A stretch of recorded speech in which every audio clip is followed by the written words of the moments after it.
अब क्या होता है कि लास्ट में स्टूडेंट्स विद्यार्थी को कई तरह तरह के विचार आते हैं। मैंने ये टॉपिक नहीं पढ़ा, मेरा ये टॉपिक रह गया, या किसी मित्र से दोस्त से बात होते समय तूने ये टॉपिक पढ़ लिया क्या, इसको ये क्वेश्चन पूछा, वो क्वेश्चन आपको नहीं आया, आप स्ट्रेस में आ गए। तो इस प्रकार की जो चीज़ें होती है उसको आप मैनेजमेंट प्रॉपर करके चलेंगे तभी आप सक्सेस हो पाएंगे। इसके लिए आप ध्यान दें, आपकी जो दिनचर्या है अभी जो बचे हुए 3-4 दिन के लिए, उसमें एक तो आप नींद पूरी लें, इसमें किसी प्रकार की कंजूसी नहीं बरतें। ये नहीं कि अब एग्जाम सिर पे आ गया तो मैं 14 घंटे पढ़ लूँ, 15 घंटे पढ़ लूँ, 2 घंटे ही सोऊं, 3 घंटे ही सोऊं, ऐसा नहीं करना है। जब आपका माइंड रिलैक्स होगा, आपकी पूरी नींद होगी, तो आपका जो नर्वस सिस्टम है ढंग से काम करेगा। आपका जो पहले का पढ़ा हुआ वही चीज़ें, यदि आपने शॉर्ट में नोट्स बना रखे हैं उन चीज़ों को देखें। नया इसमें आपको टॉपिक जो अब तक आपने नहीं पढ़ा है उसको आप कतई ही ऐड नहीं करें। यदि आप उस टॉपिक को ऐड करेंगे तो आपका ज़्यादातर दिमाग का फोकस उधर रहेगा और जो पुरानी चीज़ें पढ़ी हुई है वो आपके धीरे धीरे पीछे छूटती जाएगी। इसलिए किसी भी नए टॉपिक को इंक्लूड नहीं करें जो पीछे आपने पढ़ा है, क्योंकि इसमें लंबी तैयारी जिसकी होती है वो ज़्यादा महत्वपूर्ण होती है। तो जो नए टॉपिक को नहीं पढ़ते हुए और इसी प्रकार से किसी टॉपिक को पढ़ने के लिए कोई यूट्यूब चैनल पे ये ढूंढ रहे हो टॉपिक, ये ढूंढ रहे हो, ऐसा अब करने की जरूरत नहीं है। आप बिना तनाव के जो पढ़ लिया है, जो आपके पास में पढ़े हुए आपके अपने बनाए हुए नोट्स हैं, उनको आप रिवीजन कर सकते हैं नींद पूरी लेते हुए। इसके अलावा आप अपना रेस्ट जो करते हैं उसके बाद सुबह जैसे उठते हैं या शाम के समय योगा प्राणायाम जरूर करें।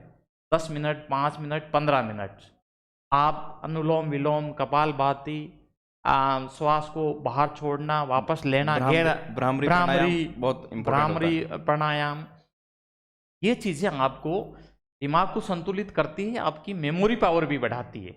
इसमें फिर विचलित नहीं हो है, इसमें आपको प्रॉपर करते हुए ही आगे बढ़े।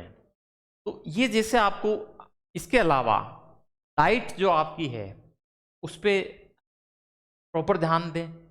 आप डाइट बहुत गरिष्ठ भोजन भी नहीं लें और संतुलित भोजन लें, नींद पूरी लें। संतुलित भोजन जब लेंगे आप, आपकी नींद जब पूरी होगी तो आपका जो पुराने क्वेश्चन पड़े हुए हैं ऑटोमेटिक आपको परीक्षा हॉल में आपको याद आते जाएंगे और आप उसके आंसर देते जाओगे। डाइट में सर मैं एक बात कहूँगा, कई अभ्यर्थी ये गलती करते हैं कि पढ़ाई के चक्कर में कभी अपना नाश्ता भूल जाते हैं, कभी अपना लंच भूल जाते हैं, कभी डिनर भूल जाते हैं, या फिर उस टाइम को मिस कर देते हैं। ये भी नुकसान पहुंचाता है।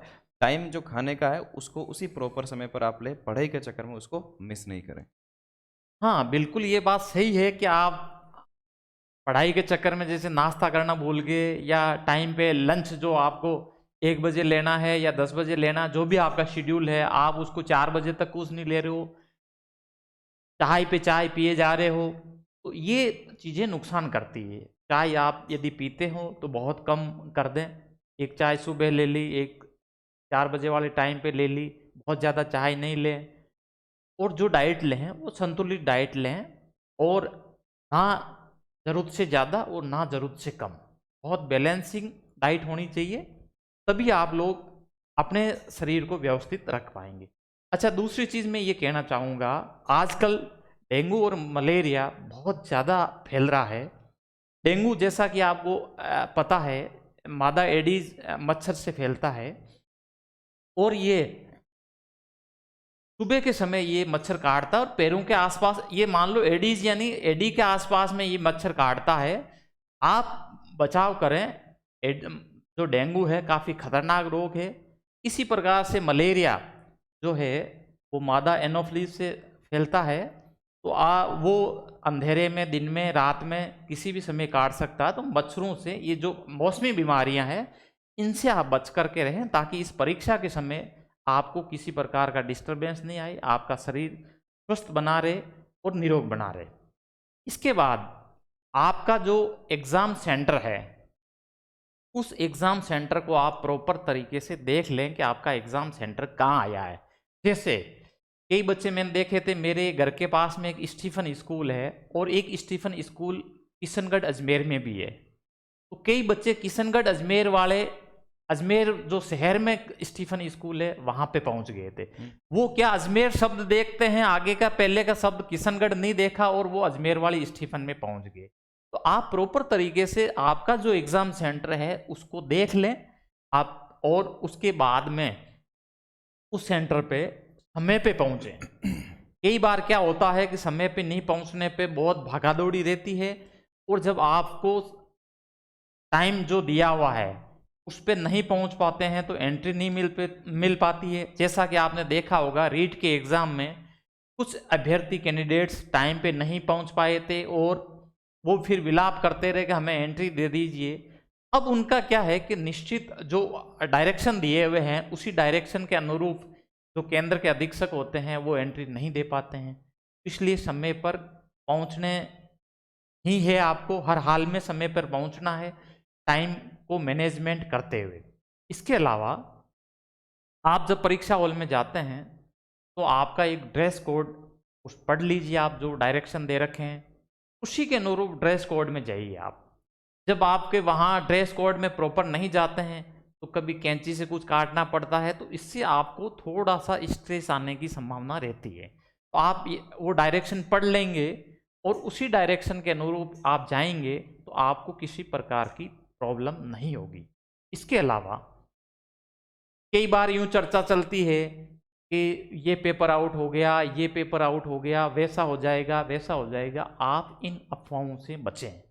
आप ये समझ के चलें कि आपकी तैयारी अच्छी है और आप जैसा भी पेपर आएगा, चाहे हार्ड आए या इजी आए, आप उस पेपर को ढंग से अटेम्प्ट करके आएंगे।